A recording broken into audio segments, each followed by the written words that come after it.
Hello दोस्तों, good morning. स्वागत है एक बार फिर से आप सभी का एमजेटी एजुकेशन में। दोस्तों आज है 17 अक्टूबर। आज की वीडियो में हम लोग बात करेंगे 17 अक्टूबर 2022 के मोस्ट इंपोर्टेंट करंट अफेयर के क्वेश्चंस के बारे में। वीडियो ध्यान से देखिएगा, बहुत ही ज्यादा डिटेल में, बहुत ही ज्यादा शानदार एक्सप्लेनेशन के साथ आपको बताया गया है। पसंद आएगी तो इसे लाइक और शेयर जरूर करिएगा। चैनल पर नए आए हो, चैनल को सब्सक्राइब कर लो, बेल आइकन को प्रेस कर लो, जिससे आने वाली वीडियोज का नोटिफिकेशन मिलता रहे। इसकी पीडीएफ फाइल और क्विज आपको एमजेटी ऐप पर मिल जाया करेगी। आप जाकर के वहां से पीडीएफ और क्विज बिल्कुल फ्री में प्राप्त कर सकते हैं। क्विकली रिवीजन करेंगे आगे बढ़ने से पहले कल के करंट अफेयर का। डॉक्टर एपीजे अब्दुल कलाम जी की जयंती पर 15 अक्टूबर को प्रत्येक वर्ष विश्व छात्र दिवस मनाया जाता है। और वहीं वैश्विक भूख सूचकांक जारी हुई है और इसमें भारत को 107वें स्थान पर रखा गया है। अभी मेघालय में दोस्तों कयाक महोत्सव मनाया गया, मेघा कयाक महोत्सव। इस बार का ये 5वां संस्करण था। पीएम डिवाइन योजना लॉन्च की गई है पूर्वोत्तर क्षेत्र के विकास के लिए केंद्र सरकार के द्वारा। और अभी हाल ही में 75 डिजिटल बैंकिंग यूनिट को देश को समर्पित कर दिया गया है। किसके द्वारा? प्राइम मिनिस्टर नरेंद्र मोदी जी के द्वारा। और अभी अमेरिका ने इजराइल का लेबनान के साथ समझौता करा दिया है समुद्री सीमा को लेकर के। जो भी बॉर्डर को लेकर के डिस्प्यूट था, वो अब दोनों लोग सहमत होकर के समझौता कर लिए हैं। केंद्रीय रक्षा मंत्री राजनाथ सिंह जी ने मां भारती की सपूत नामक वेबसाइट लॉन्च करी है। अब आम आदमी, कोई भी आम नागरिक भारत के वीर सपूतों को, जो भी सेना से शहीद हो चुके हैं या फिर जो विकलांग हो चुके हैं, उनको उनके अकाउंट्स में पैसे कंट्रीब्यूट कर सकेंगे, उनकी हेल्प कर सकेंगे।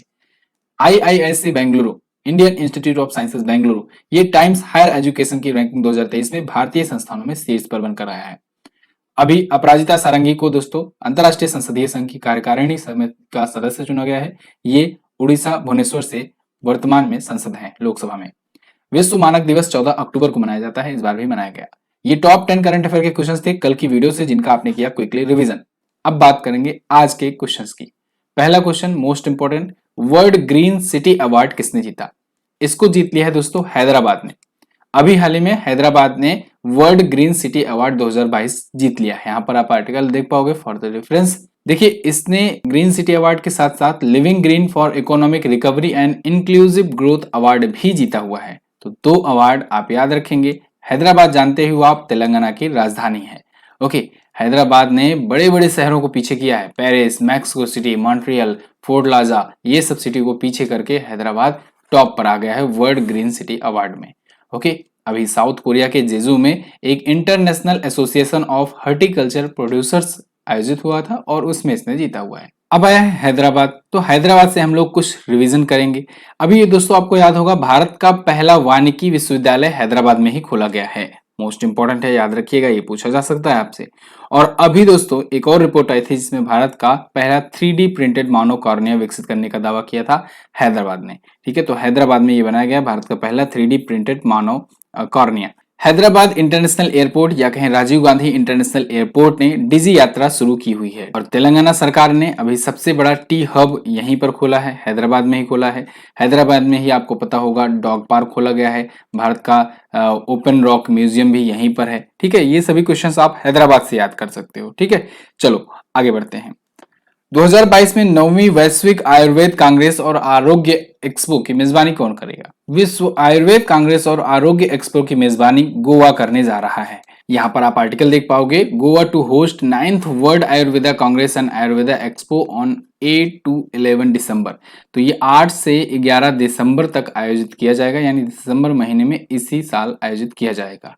इसकी थीम होगी इस बार आयुर्वेदा फॉर वन हेल्थ। ठीक है, तो वर्ल्ड आयुर्वेद फाउंडेशन के द्वारा इसका आयोजन किया जा रहा है गोवा के थ्रू। अब गोवा आया है तो क्विकली पहले रिवीजन करेंगे। गोवा से रिलेटेड करंट अफेयर का क्वेश्चन कब कब आया था, कहां कहां आया था, आपको पता होगा दोस्तों। गोवा में ही अगला वाला नेशनल गेम होने वाला है। 37वां नेशनल गेम अगली साल कहां पर होगा? गोवा में ही आयोजित किया जाएगा, बहुत इंपॉर्टेंट है। इसके अलावा गोवा दोस्तों हर घर जल प्रमाणन प्राप्त करने वाला राज्य बना है। भारत का पहला राज्य जो हर घर जल प्रमाणन प्राप्त किया है, यानी सर्टिफिकेट प्राप्त किया है। अभी ये क्वेश्चन पूछा गया था यूपी SSC पेट के एग्जाम में, तो याद रखिएगा। राज्य अगर पूछा जाए तो गोवा बताएंगे, जिला पूछा जाए तो मध्य प्रदेश का बुरहानपुर जिला बताएंगे आप। ठीक है, इसके अलावा गोवा में ही अभी अगे वेब 3.0 सम्मेलन का आयोजन किया गया था। अच्छा, गोवा ने ही दोस्तों ये घोषणा करी, गोवा के जो सीएम हैं प्रमोद सावंत, उन्होंने घोषणा करी कि हायर एजुकेशन में हम 100% न्यू एजुकेशन पॉलिसी लॉन्च करेंगे। ध्यान रखिएगा, हायर एजुकेशन में बात करी जा रही है, तो हायर एजुकेशन पूछा जाए तो आप न्यू एजुकेशन पॉलिसी लॉन्च करने वाला हायर एजुकेशन में पहला राज्य गोवा बना है। और अगर लोअर एजुकेशन या कहीं प्राइमरी एजुकेशन बात की जाए तो उत्तराखंड आप बता देंगे, ठीक है ना। और अगर पहला पूछा जाए कि न्यू एजुकेशन पॉलिसी लॉन्च करने वाला पहला राज्य कौन है ओवरऑल, तब आप बताएंगे कर्नाटक है भैया। गोवा में ही अभी साओ जो आओ महोत्सव मनाया गया। कौन सा? साओ साओ जो आओ, ये महोत्सव मनाया गया गोवा में ही। गोवा के ही कोलाचिली को जीआई टैग दिया गया है। ये पॉइंट आप गोवा से करंट अफेयर का याद करेंगे। अब गोवा को हम लोग देख लेते हैं इंडिया के मैप में है कहां पर। तो यहां पर आप देख पाओगे, ये रहा छोटा सा गोवा। ये महाराष्ट्र और कर्नाटक के बीच में पड़ता है गोवा, ठीक है। गोवा में दो सिटी हैं, नॉर्थ गोवा और साउथ गोवा। और यहाँ के सीएम है प्रमोद सावंत जी, बीजेपी पार्टी से। PS श्रीधरन पिल्ले यहाँ के गवर्नर हैं। झीलों की बात करें तो मायम झील, नेत्रावली, बबलिंग झील, ठीक है, ये सभी झीलें हैं। और भगवान महावीर वन्यजीव अभयारण्य आप याद रखेंगे, बहुत इंपॉर्टेंट है, ठीक है। 40 विधानसभा में सीटें हैं, 2 लोकसभा में और 1 राज्यसभा में सीटें जाती हैं गोवा से। अगला, हाल ही में जारी पब्लिक अफेयर्स इंडेक्स 2022 में कौन सा राज्य शीर्ष पर है? तो इसमें टॉप पर है दोस्तों हरियाणा। पब्लिक अफेयर्स इंडेक्स 2022 अभी जारी हुआ है, इसमें हरियाणा ने टॉप किया है। आर्टिकल देखिए, Haryana best govern in big states public affairs index 2022। बड़े राज्यों में हरियाणा टॉप पर है, ठीक है ना। आपको पता होगा इंडिया में रैंकिंग जारी करी जाती है तो कभी कभी 2 से 3 कैटेगरी में जारी की जाती है। 3 कैटेगरी में कैसे? बड़े राज्यों की अलग लिस्ट आएगी, छोटे राज्यों की अलग लिस्ट आएगी, और जो यूनियन टेरिटरीज हैं उनकी अलग लिस्ट आएगी। कभी कभी ये 2 ही कैटेगरी में लॉन्च की जाती है, बड़े राज्य और छोटे राज्य, और कभी कभी ये ओवरऑल केवल लॉन्च की जाती है, ठीक है। तो याद रखिएगा, ये सभी पॉपुलेशन पर कभी कभी देख करके लॉन्च किया जाता है। तो बड़े राज्य मतलब कि जहां पर पॉपुलेशन ज्यादा हो। तो बड़े राज्यों में टॉप पर हरियाणा है। छोटे राज्यों में अगर बात की जाएगी तो सिक्किम है, ठीक है। छोटे राज्यों में 10 छोटे राज्यों को अलग रखा गया था, उनमें रैंकिंग जारी की गई, उसमें सिक्किम जो है ये पब्लिक अफेयर्स इंडेक्स में टॉप पर रहा है। जारी कौन किया है? बेंगलुरु के पब्लिक अफेयर्स सेंटर ने इसे जारी किया है, ठीक है। तो हरियाणा है टॉप पर 18 बड़े राज्यों में। आगे हरियाणा की बात, राजधानी इसकी चंडीगढ़ होती है। हरियाणा अगर आप मैप में देखोगे तो यहाँ पर है। हरियाणा के CM Manohar Lal Khattar BJP party से। यहाँ के गवर्नर है बंडारू दत्तात्रेय। यहाँ पर झीलों की अगर बात करें तो सूरज कुंड आपको याद रखना है, सूरज कुंड मेला भी लगता है, बहुत ही फेमस मेला होता है। और ब्रह्म सरोवर, ये दोनों ज्यादा पूछे जाते हैं। सुल्तानपुर नेशनल पार्क बहुत ज्यादा पूछा गया है। कलेसर नेशनल पार्क भी यहीं पर स्थित है, ठीक है। यहाँ पर जिले हैं 22, विधानसभा में 90 और लोकसभा में 10 सीटें यहाँ से जाती हैं। वहीं राज्यसभा में 5 सीटें यहाँ से जाती हैं। आगे, हाल ही में किस बैंक ने आंध्र प्रदेश को साल्ट परियोजना के लिए $250 मिलियन का ऋण दिया है? तो अभी हाल ही में दोस्तों वर्ल्ड बैंक ने, किसने? वर्ल्ड बैंक ने दिया है ये लोन। वर्ल्ड बैंक ने ये दिया है लोन साल्ट परियोजना के लिए, ठीक है, $250 मिलियन का। एक चीज और, बिना किसी शर्त के इसने दे दिया है, बड़े आराम से, पहली बार ऐसा हुआ है। World bank extended unconditional loan, बिना कोई कंडीशन के लोन दे दिया है $250 मिलियन, ठीक है, salt project in Andhra Pradesh. Andhra Pradesh का ये साल्ट परियोजना है क्या? साल्ट का मतलब होता है सपोर्टिंग आंध्राज लर्निंग ट्रांसफॉर्मेशन। तो दोस्तों, जो आंध्र प्रदेश के एजुकेशन सिस्टम को बढ़ाने के लिए जो आंध्र प्रदेश सरकार ने योजनाएं लॉन्च करने की घोषणाएं की हुई है और अपना मतलब विजन बताया हुआ है कि कहाँ कहाँ पर ये खर्च करेंगे, फाउंडेशन स्कूल, ठीक है, और शिक्षकों का प्रशिक्षण मतलब टीचर्स ट्रेनिंग, ठीक है, और स्किल डेवलपमेंट, इन सब के कारण के लिए इसने वर्ल्ड बैंक से पैसे मांगे और वर्ल्ड बैंक ने बिना किसी कंडीशन के $250 मिलियन दे दिए, ठीक है। आंध्र प्रदेश की बात, अब आंध्र प्रदेश देखोगे आप मैप में, यहां पर है आंध्र प्रदेश। आंध्र प्रदेश की राजधानी 3 है, विशाखापत्तनम, अमरावती और कुर्नूल। यहाँ के गवर्नर हैं दोस्तों विश्वभूषण हरिचंदन जी, जिनको मिला था अभी कलिंग रत्न पुरस्कार, याद रखना है आपको, कलिंग रत्न पुरस्कार इनको मिला था। जगनमोहन रेड्डी YSR कांग्रेस पार्टी से यहाँ के सीएम हैं। यहाँ पर झीलों की बात करें, कोलेरू झील है, ठीक है, पुलकट झील है, वेलम किप्स फेस्टिवल ये यहाँ पर है, Venkateswara national park, Rajiv Gandhi national park यहीं पर है। कुचिपुड़ी बहुत ही प्रमुख लोक नृत्य है जो कि यहाँ पर मनाया जाता है। इसके अलावा जिलों की संख्या यहाँ पर अपडेट हुई है, 13 जिले पहले थे, 13 और नए जिले बनाए गए, टोटल 26 जिले हो गए हैं। विधानसभा भी यहाँ पर है और विधान परिषद भी है यहाँ पर। हालांकि विधान परिषद की सीटें नहीं रखी गई हैं, विधान परिषद भी है, इसको याद रखिएगा। विधान परिषद आंध्र प्रदेश के पास भी है, तेलंगाना के पास भी है। और मैंने आपको ट्रिक भी बताई थी, कुंभाट। कुंभाट आप में से कोई क्या डिकोड करके बता सकता है कि कुंभाट में कौन कौन से राज्य हैं जहां पर विधानसभा है? लोकसभा में 25, राज्यसभा में 11 सीटें हैं। ठीक है, आगे बात करते हैं। हाल में किस केंद्रीय मंत्री ने लखनऊ में इंडियन रोड कांग्रेस का उद्घाटन किया है? तो इंडियन रोड कांग्रेस का उद्घाटन किया है दोस्तों नितिन गडकरी जी ने। नितिन गडकरी जी अभी लखनऊ विजिट पर आए और उसके बाद फिर इन्होंने इंडियन रोड कांग्रेस का उद्घाटन किया और काफी बड़ी बड़ी अनाउंसमेंट भी करी है इन्होंने। चलिए सब कुछ जानते हैं। यहाँ पर पहले आप देख लीजिए article, Indian Road Congress, Nitin Gadkari promises US like road infra in Uttar Pradesh by 2024। 2024 तक यूपी की जो सड़कें होंगी ना, रोड इंफ्रास्ट्रक्चर होगा, ये यूएस के बराबर होगा या यूएस की तरह होगा। यूएस मतलब आप समझ रहे हो ना, कौन? United states. ठीक है, तो अमेरिका की तरह यहाँ पर यूपी में रोड इंफ्रास्ट्रक्चर होने वाला है। इसकी घोषणा करी हुई है केंद्रीय रोड और ट्रांसपोर्ट मिनिस्टर नितिन गडकरी जी ने।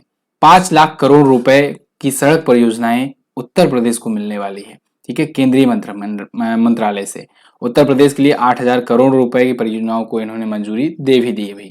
ठीक है, तो 2024 से पहले पहले यूपी में सड़कों का नेटवर्क अमेरिका के बराबर होने वाला है, ये घोषणा करी है नितिन गडकरी जी ने। और योगी आदित्यनाथ जो सीएम हैं यूपी के, इन दोनों ने मिलकर के लखनऊ में इंडियन रोड कांग्रेस का उद्घाटन किया है। 81वां इस बार का संस्करण था। क्लियर? लखनऊ याद आया तो लखनऊ से आपको बता दें कि भारत की पहली नाइट सफारी यहाँ पर स्थापित होने जा रही है। नाइट सफारी यहाँ पर बनेगी। वैसे नाइट सफारी से सबसे बड़ी सफारी भी याद आ गई। दुनिया की सबसे बड़ी सफारी पार्क कहाँ पर स्थापित होगा? ये हरियाणा बनाने जा रहा है 10,000 एकड़ में। ये भी आप याद रखेंगे, हरियाणा वाले क्वेश्चन में इसको भी ऐड कर लो। ठीक है, वैसे दुनिया की पहली नाइट सफारी पूछी जाए तो सिंगापुर, भारत की पहली नाइट सफारी लखनऊ, और सबसे बड़ी सफारी पार्क आप हरियाणा बताएंगे। ठीक है, आगे बढ़ते हैं। केंद्र सरकार ने किस नदी पर भारत के पहले सस्पेंशन ब्रिज को मंजूरी दी? तो दोस्तों भारत में भी अब पहला सस्पेंशन ब्रिज बनने जा रहा है, कृष्णा नदी पर ये बनाया जाएगा। कृष्णा रिवर दक्षिण भारत में बहती है और आप जानते हो दक्षिण भारत में एक प्रमुख नदियों में से एक है, तेलंगाना और आंध्र प्रदेश के बीच बहती है। ठीक है, तो हिंदुस्तान टाइम्स का ये आर्टिकल आपके सामने है, centre approve India's first cable cum suspension bridge. देखो भारत का पहला ये केबल कम सस्पेंशन ब्रिज है, यानी कि सस्पेंशन ब्रिज ऐसा जो केबल पर टिका हो। ठीक है, तो अक्रॉस कृष्णा रिवर पर ये बनेगा और लगभग 1082.56 करोड़ रुपए की लागत से ये बनेगा। तो दुनिया में अपनी तरह का दूसरा और भारत में ये पहला ऐसा ब्रिज होगा। कैसा? पहला केबल कम सस्पेंशन ब्रिज। ठीक है, केबल स्टे कम सस्पेंशन ब्रिज। सस्पेंशन ब्रिज तो कई हैं लेकिन केबल स्टे कम सस्पेंशन ब्रिज एक ही है। ये तेलंगाना और आंध्र प्रदेश को जोड़ने वाली कृष्णा नदी पर बनेगा। अच्छा, एक पॉइंट मैं यहाँ पर रिवाइज कराना चाहूंगा इसी से लिंक करके, दुनिया का सबसे ऊंचा रेल ब्रिज कहाँ पर बनाया जा रहा है? तो दोस्तों ये चेनाब नदी पर बनाया जा रहा है, जम्मू कश्मीर में। याद रखिएगा, दुनिया का सबसे ऊंचा रेल ब्रिज है और चेनाब नदी पर जम्मू कश्मीर में बन रहा है। ठीक है, और ये कोंकण रेलवे कारपोरेशन द्वारा बनाया जा रहा है, ये भी इंपॉर्टेंट है। अगला है, हाल ही में पार्थ सतपथी किस देश के अगले राजदूत के रूप में नियुक्त किए गए? दोस्तों पार्थ सतपथी को अभी बोस्निया और हर्जेगोविना का नया राजदूत नियुक्त किया गया है। अभी रिसेंटली बहुत सारे राजदूत नियुक्त हुए हैं, उनमें एक ये भी शामिल हो गए अब, पार्थ सतपथी। ये बोस्निया और हर्जेगोविना में नए होंगे ambassador to India. Parth Satpathy यहाँ पर देख पाओगे, appointed India's new envoy to Bosnia and Herzegovina. अभी मैं आपको वर्ल्ड मैप में दिखाता हूँ ये कंट्री है कहाँ पर। ये एक्चुअली में एक ही कंट्री का नाम है। ठीक है, आप कंफ्यूज मत होइएगा और लगा देख करके। बोस्निया और हर्जेगोविना एक यूरोपियन कंट्री है और इटली के पास में ये है, अभी मैं आपको दिखाता हूँ। ठीक है, चलो क्रोएशिया के पास में है। अच्छा, तो ये आईएफएस अधिकारी हैं, इंडियन फॉरेन सर्विसेज के वरिष्ठ हैं, काफी सीनियर हैं। बोस्निया और हर्जेगोविना की राजधानी होती है सरायेवो। चलिए अब वर्ल्ड मैप में आपको दिखाई देता हूँ कहाँ पर है। तो वर्ल्ड मैप में आप देख पाओगे ये रहा अपना प्यारा भारत। यहाँ से हम लोग पहुंचेंगे यूरोपियन कॉन्टिनेंट में। यूरोपियन कॉन्टिनेंट में ना यहीं पर आपको इटली में आना है और इटली के पास ये देखिए इधर ये जो देश है ना क्रोएशिया, सर्बिया, तो इसी के बीच में पड़ता है ये Bosnia and Herzegovina. Bosnia and Herzegovina, ठीक है, ये जो कंट्री है ये देख लीजिए, यही है बोस्निया एंड हर्जेगोविना। और सराजेवो जो है ये यहाँ की राजधानी है, सराजेवो। क्लियर है? चलिए अब बात करेंगे जो पिछले दिनों में राजदूत नियुक्त किए गए हैं वो कौन कौन से हैं, भारत के राजदूत कौन कौन से हैं किस किस देशों में। तो भाई प्रकाश चंद्र को दोस्तों इरिट्रिया में नियुक्त किया गया भारत का एम्बेसडर, संजय कुमार वर्मा कनाडा में नियुक्त किए गए, वहीं नागेश सिंह को थाईलैंड में, प्रणय वर्मा को बांग्लादेश में नियुक्त किया गया, सुधाकर दलियाला को भूटान में और प्रदीप कुमार रावत चीन में नियुक्त किए गए। नवीन श्रीवास्तव नेपाल में और बंडारू विल्सन बाबू ये मेडागास्कर में भारत के राजदूत नियुक्त किए गए। सीबी जार्ज जापान में भारत के राजदूत और आदर्श स्विका कुवैत में नियुक्त किए गए हैं और अवतार सिंह को गिनी गणराज्य में नियुक्त किया गया है। वहीं पार्थ सतपथी अब बोस्निया और हर्जेगोविना में नियुक्त किए गए हैं। ये पिछले कुछ दिनों में नियुक्त किए गए राजदूत और देशों के नाम थे जिनका आपने किया रिवीजन, और इसको नोट डाउन कर लीजिए, बहुत ही ज्यादा इंपॉर्टेंट है। अच्छा, मैं आगे बढ़ूं इससे पहले मैं आपको बताना चाहूंगा दिवाली ऑफर स्टार्ट हो चुका है दोस्तों, और इस दिवाली ऑफर के तहत आपको 50% का डिस्काउंट मिल रहा है। किसी भी वीडियो कोर्स को अगर आप परचेज करते हो तो 50% का डिस्काउंट मिलेगा। आपको इसके लिए कूपन कोड में डालना है दिवाली 50, DIWALI50। ठीक है, दिवाली 50 अगर कूपन कोड आप यूज करते हो तो आपको ये 50% का डिस्काउंट मिल जाएगा।